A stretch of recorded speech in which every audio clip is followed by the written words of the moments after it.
আসসালামু আলাইকুম। ইউটিউব ভিডিওর যে গুরুত্বপূর্ণ বিষয়গুলো আছে এর ভিতরে অন্যতম গুরুত্ব হচ্ছে থাম্বনেল। কারণ আপনি থাম্বনেলকে যত সুন্দর করে যত প্রফেশনাল করে এডিট করতে পারবেন, দর্শকের সামনে উপস্থাপনা করতে পারবেন, আপনার ভিডিওতে কিন্তু দর্শক ততই ক্লিক করবে, তত বেশি দেখবে। এক এক ইউটিউবার এক একভাবে থাম্বনেল তৈরি করে থাকে। আমরা আজকে 3টি ওয়ে একসাথে মিক্স করে থাম্বনেল বানাবো, যাতে আমাদের থাম্বনেলটি একেবারে প্রফেশনাল লেভেলে হয়। তো চলুন কথা না বাড়িয়ে চলে যায় মোবাইল স্ক্রিনে। মোবাইল স্ক্রিনে যাওয়ার আগে বলে নিই, ফার্স্ট যেই আমরা ব্যবহার করবো সেটা হচ্ছে আমরা ক্রোম থেকে যত ধরনের টুলস এলিমেন্টস আমাদের দরকার হয় আমরা সার্চ দিয়ে সবকিছু ডাউনলোড করে নেব। আপনি চাইলে সাথে ফ্রন্টও ডাউনলোড করে নিতে পারেন। দ্বিতীয়ত যে ধাপটি আছে সেটি হচ্ছে যে আপনি পিক্সেল অ্যাপ দিয়েই থাম্বনেলটি বানাবেন। কেননা বাংলাদেশে বেশি মোবাইল যারা ইউটিউবার কন্টেন্ট তৈরি করে তারা কিন্তু মোবাইল দিয়েই থাম্বনেল তৈরি করে থাকে। আর মোবাইল দিয়ে যে থাম্বনেলগুলো তৈরি করা হয় এর ভিতরে পিক্সেল একটা অন্যতম, আপনি প্রফেশনাল লেভেলের থাম্বনেল এডিট করতে পারবেন। সো মোবাইল স্ক্রিনে আসার পর আমি করলাম কি পিক্সেল অ্যাপ থেকে ব্যাকগ্রাউন্ডের একটা পিক বেছে নিলাম। এগুলো আপনারা গুগল ক্রোম ব্রাউজার থেকে পেয়ে যাবেন, যে কোনো ধরনের ব্যাকগ্রাউন্ড আপনি নিতে পারেন। তো প্রথম ব্যাকগ্রাউন্ডটাকে আমি অ্যাডজাস্ট করে নিলাম। এরপর আমার যে পিকটাকে আমি এখানে দেব সেটাকে গ্যালারি থেকে সিলেক্ট করে নিলাম এবং ক্রপিং করে ভালো মতন অ্যাডজাস্ট করে নিলাম। এটার পরে আমি করলাম কি আমার একটা থাম্বনেইল, যেটা আগে এডিট করা ছিল, আগের ভিডিওতে আমি ইউজ করেছি, এই থাম্বনেইলটি এখান থেকে খুঁজে বের করে নিলাম। আপনারা যে কোনো ধরনের পিকচার চালিয়ে দিতে পারেন। এরপরে এটাকে ক্রপ করে বসাতে একটু ঝামেলা হচ্ছিলো, তাও কষ্ট করে যাতে ভালো মতন অ্যাডজাস্ট হয় আবারও করে নিলাম।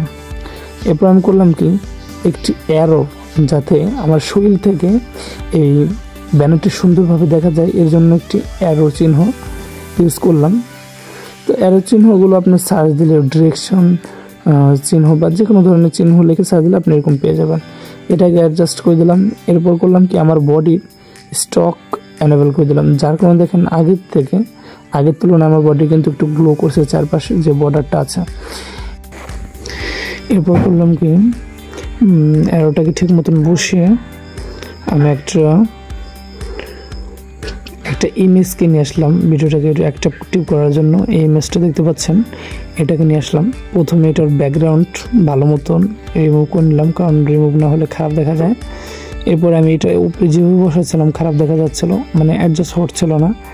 এই জন্য আমি করলাম কি এটা প্রথমে একটু কালার গ্রেডিং করে নিলাম যাতে সুন্দর দেখা যায়। এরপরে লেয়ারটাকে একেবারে নিচে দিলাম যাতে এটাকে দেখা না যায়। তারপর দেখলাম না ওরকম ভালো দেখা যাচ্ছে না। তারপর করলাম কি এর অপাসিটিটাকে কমিয়ে দিলাম, কারণ অপাসিটিটা যখন কমিয়ে দেবো তখন এইটার কালারটা অতটা চোখে আসবে না। আমি একেবারে 0 করে দিয়েছিলাম। তো আপনারা চাইলে আপনাদের মন মতন যে কোনো পিকচার এরকম অ্যাডজাস্টিং করে নেবেন। আর আরেকটা টেক্সট নিয়ে আমি প্রো লিখলাম এবং এই প্রো লেখাটাকে সুন্দর করার জন্য কিছু কালার গ্রেডিং এবং একটি ফ্রন্ট বাছলাম। তো ফ্রন্টটা খুব সুন্দর হয়েছে। আপনারা এরকম ধরনের সুন্দর সুন্দর ফ্রন্ট আপনাদের থাম্বনেল বা ভিডিওতে ইউজ করবেন। তো ফ্রন্টটা ভালো মতন কারেক্ট করার পর আমি ভাবলাম না এই প্রোটাকে আরেকটু সুন্দর করার জন্য আরেকটা পয়েন্ট দরকার, যার জন্য আমি এটা নিয়ে আসলাম। এটার ব্যাকগ্রাউন্ডকে ভালো মতন রিমুভ করে দিই। এরপরে স্টকটা চালু করে দিই। স্টক চালু করে মানে একটু অ্যাডজাস্ট করে নিচ্ছিলাম যাতে প্রোটাকে আরও সুন্দর দেখা যায়। এরপরে মনে করেন আপনাদের মতন কালার গ্রেডিং কালো, লাল, সাদা, কমলা যে কোনো ধরনের দিতে পারেন। আমি এই ধরনটা দিয়েছি। তো এটা আপনার জায়গা মতন বসিয়ে নেবেন, সমস্যা নেই। এটা আপনার যে এরপর আমি করলাম কি এখানে আমার থাম্বনেল লেখাটা দিয়ে দিলাম, যেহেতু টিউটোরিয়াল হচ্ছে থাম্বনেল নিয়ে। থাম্বনেল লিখলাম এবং থাম্বনেল লেখার পর দেখছিলাম যে না লেখাটা এরকম ভালো দেখা যাচ্ছে না। এই জন্য আমি করলাম কি এটাকে একটু কালার করলাম। কালো যখন ভালো দেখাচ্ছে না তখন আমি না ধরে স্ট্রকও চালু করছিলাম যাতে সুন্দর দেখা যায়। এরপর একটা ফ্রন্ট নিলাম যাতে একটু অ্যাট্রাকটিভ দেখা যায়। তো ফ্রন্ট নেওয়ার পরে দেখলাম যে না ওরকম ভালো দেখা যাচ্ছে না। এর জন্য আমি ব্যাকগ্রাউন্ড থেকে একটা পিক নিলাম যাতে এই লেখাটাকে স্পষ্ট দেখা যায়। এই একটা পিক নিয়েছিলাম লাল, যেহেতু লেখাও লাল, তার জন্য আমি করলাম কি এই ফ্রেমটার কালারটা চেঞ্জ করে দিলাম। এটার কালার চেঞ্জ করে আমি এরকম, আপনিও চাইলে আপনার মন মতন করে নিতে পারবেন। আমি নীল করেছি।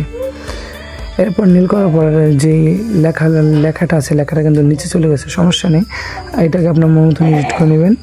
আমি এরপরে লেয়ারটাকে নিচে দিয়ে দেবেন যাতে লেখাটা উপরে চলে আসে। হ্যাঁ, লেখাটা উপরে চলে আসলো। এরপর আপনি করবেন কি, আপনি যদি বিস্তারিত কিছু লিখতে চান তাহলে দিতে পারেন।